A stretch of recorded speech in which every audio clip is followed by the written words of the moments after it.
Hey guys, welcome back. So in this video, I'm going to show you how to warp symbols in Adobe Animate.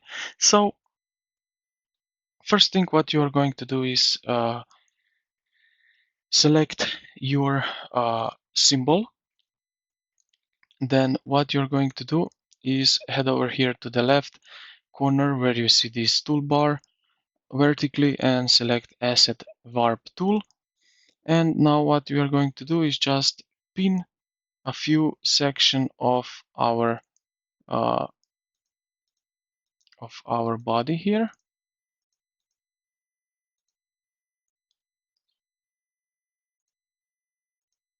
So we can now select where we want those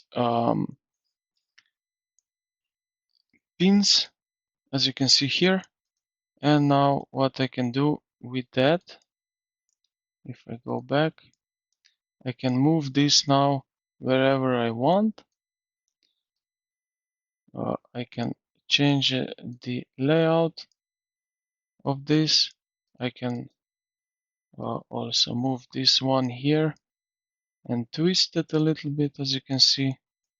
So yeah, depends which object you have, and then you can do some twists with it, as you can see what I'm doing here.